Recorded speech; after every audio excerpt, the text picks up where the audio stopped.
بڑے ہمارے بہی خواہ ہیں، بہت خیر خواہ ہیں، بڑا ہمارے ہمدرد ہیں، تاکہ یہ بچی کچی تہذیب جو مسلمانوں کے پاس رہ گئی ہے، سیاسی نظام تو گیا، دجالیت کا پہلا وار، مذہب علیحدہ ریاست علیحدہ، ختم، اللہ کو نکال دیا گیا۔ ہمارے پارلیمنٹ میں بتائیے، وی آر سوورن، ہم حاکم ہیں، عوام حاکم ہے، عوام نے ہمیں چنا ہے، ہم قانون بنائیں گے جو چاہیں گے، دو مردوں کی شادی لیگلائز کریں گے، آپ نہیں بول سکتے کچھ، آپ خاموش رہیں۔ آپ مسجد میں رہیں یا مندر میں بیٹھے رہیں بت کی شکل میں، تو جیسے مندر میں جاتے ہیں لوگ متھا ٹیک کے آ جاتے ہیں، ہم بھی مسلمان جائیں گے آپ کو سجدہ کر کے رکوع کر کے آ جائیں گے۔ باقی ہمارا ملک، ہمارا قانون، یہ ہم جانے، ہمارا کام جانے، آپ کو کس رکار نہیں۔ یہ پہلا وار دجالیت کا، یہ پوری دنیا پر مسلط ہو چکا ہے۔ دوسرا وار دجالیت کا، سود اور سود پر مبنی بینکنگ سسٹم اور اس کی بنیاد پر کیپٹلسٹک سسٹم، کیپٹلسٹ اکانومی پوری دنیا میں۔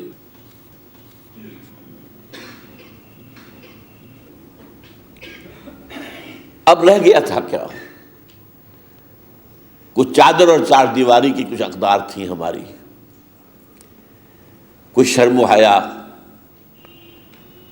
کوئی عصمت و عفت کی اقدار، کوئی خاندان کے ادارے کا احترام، بزرگوں کی عزت، یہ جو لے دے کر تھا، اب اس کے اوپر آخری ڈاکہ۔ یہ ڈاکہ جو ہے شروع ہوا تھا آج سے 10-15 سال قبل، کائرو کانفرنس، ویمن لب کانفرنس آف کائرو، آزادی نسواں کی تحریک کے لیے انٹرنیشنل کانفرنس قاہرہ میں ہوئی۔ اور ان کانفرنسوں پر آپ کو معلوم ہے بلینز آف ڈالرز خرچ ہوتے ہیں، پوری دنیا سے ڈیلیگیٹس جو ہیں بلائے گئے، ان کے خرچے کتنے ہوئے ہوں گے، کیا کچھ ہوا ہوگا۔ 5 سال کے بعد پھر بیجنگ کانفرنس، اس لیے کہ ہنٹنگٹن نے یہی بتایا تھا انہیں، یہ مغربی قوتیں جو ہے خاص طور پر امریکہ اس معاملے میں بہت اہم بات ہے، نوٹ کر لیجئے کہ یہ لوگ اپنے ہاں کے دانشوروں کے مشوروں پر عمل کرتے ہیں۔ ہنٹنگٹن نے یہ کہا تھا کہ اب کلیش آف سیویلائزیشنز ہوگا، سیاسی اعتبار سے فتح ہماری ہو چکی، سیکولرزم کا ڈنکا بج چکا،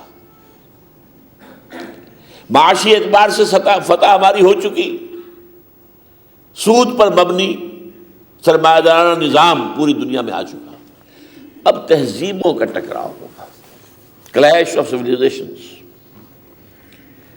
اور اس میں تجزیہ یہ تھا، ٹوائن بی کا حوالہ دیا اس نے، کہ ابتدائے نسل آدم سے لے کر آج تک 20 تہذیبیں دنیا میں قائم ہوئی ہیں، ان میں سے 12 مر چکی ہیں، ایبسولیٹ ختم ہو چکی، 8 ہیں۔ ایک ہماری تہذیب ہے، مغربی تہذیب، اور 7 اور ہیں۔ ان 7 میں سے بھی 5 وہ ہیں جو ہم ایزیلی ایسیمیلیٹ کر سکتے ہیں، وہ ہمارے اندر مدغم ہو سکتی ہے۔ سب سے بڑی مثال جو ہے انڈین سویلائزیشن، اس کے اور ویسٹرن سویلائزیشن میں کوئی فرق ہے ہی نہیں، وہی گانا بجانا، راگ رنگ، وہی شراب نوشی، وہی ڈانس۔ انہوں نے ہالی ووڈ بنایا، انہوں نے بالی ووڈ بنا دیا۔ تہذیبی اعتبار سے کوئی کلیش نہیں ہے، Indian civilization and western civilization, there is no clash. انہوں نے کہا 5 تہذیبیں تو وہ ہیں کہ جو جنہیں ہم ہضم کر سکتے ہیں، مدغم ہو سکتی ہے ہمارے اندر۔ 2 تہذیبیں ہیں ذرا وہ لوہے کے چنے ہیں، ان کے لیے کچھ محنت کرنی پڑے گی۔ ایک مسلم سویلائزیشن اور دوسری کنفیوشین سیویلائزیشن آف چائنا. اب دیکھیے اس کے اوپر عمل کتنا ہو رہا ہے. پہلی کانفرنس ہوئی قاہرہ میں، heart of the Muslim Arab world, Arab Muslim world, اس کا مرکز کیا ہے؟ قاہرہ. دوسری کانفرنس بیجنگ میں، وہ کنفیوشین سیویلائزیشن کا مرکز. اچھا، یہ دونوں طرح سے کور کر کے پھر 5 سال کے بعد کانفرنس ہوئی Beijing +5 conference under the auspices of the united nations organization general assembly میں. اس نے جو ایجنڈا پاس کیا وہ نوٹ کر لیجئے، وہ ہے آخری منزل. یہ بش اور بلیئر نے بھی جو کہا ہے نا کہ اچھا ہے، قدم تو اچھا ہے لیکن ابھی کم ہے. یہ ڈو مور یہ لفظ ہمیں سننا پڑ رہا ہے مختلف اعتبارات سے. تم نے ہندوستان کے اندر جہادی تحریکیں جو ہیں ان کو ختم کر لیا، لیکن ڈو مور، اور کرو، ابھی اور کرنا ہوگا. تم نے القاعدہ کے لوگ پکڑ کر ہمیں دے دیے، طالبان کو بھی کنٹرول کر رہے ہو، ڈو مور. اسی طرح یہ بھی ہے کہ تم نے اچھا قدم اٹھایا ہے، ہماری تہذیب کی طرف پیش رفت ہو رہی ہے تمہاری، لیکن اٹس ناٹ انف. وہ جو ایجنڈا ہے وہ کیا ہے؟ نمبر 1 یہ ہے بیجنگ +5 کانفرنس جو یونائٹڈ نیشنز آرگنائزیشن کے زیر اہتمام ہوئی ہے، اس کی سفارشات. نمبر 1 عصمت فروشی کو ہرگز کوئی بری شے اور قابل حقارت شے نہ کہا جائے، نہ سمجھا جائے. Prostitution is also a respectable profession. انہیں اب پروسٹیٹیوٹس مت کہو، نیا ٹرم نئی ایجاد کر لی گئی ہے. They are sex workers. Factory workers ہوتے ہیں، کارخانے میں کام کرنے والے ہیں، وہ سیکس ورکرز ہیں. That's all. ہومو سیکسولیٹی، ہم جنس پرستی، اسے بھی کوئی اب نارمل چیز نہ سمجھو. یہ بھی نارمل انکلینیشن ہے انسانوں کی. Don't look down upon them. مرد سے شہوت رانی کرے، عورت سے شہوت رانی کرے، ٹھیک ہے.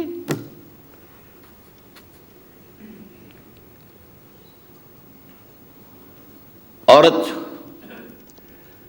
اگر تمہارے ساتھ شادی کرنے پر آمادہ ہو جائے تو ایگزیکٹلی ایکول ہوں گے، حقوق برابر ہوں گے. تم طلاق دے سکتے ہو، وہ بھی دے سکتی ہے. گھر کا کام کرنا اس کے ذمہ نہیں ہے، وہ کرے گی تو آپ سے ویج لے سکتی ہے. She can demand wages. میں نے بیوی بننا منظور کیا تھا، میں نے کوئی خادمہ بننا منظور تو نہیں کیا تھا. اور اگر وہ حمل اور وضع حمل کی تکلیف برداشت کرے گی تو اس پر بھی معاوضہ طلب کر سکتی ہے شوہر سے.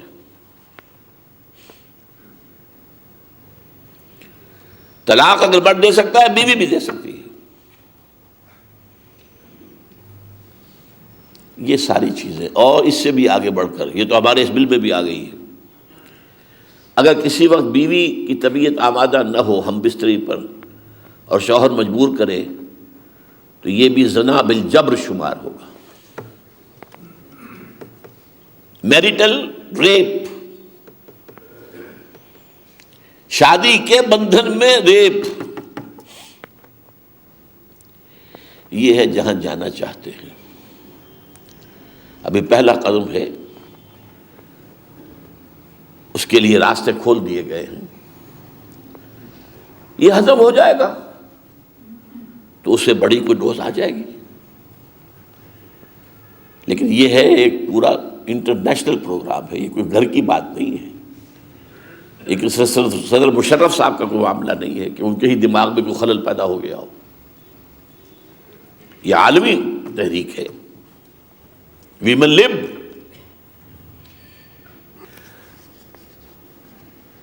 میں اب تک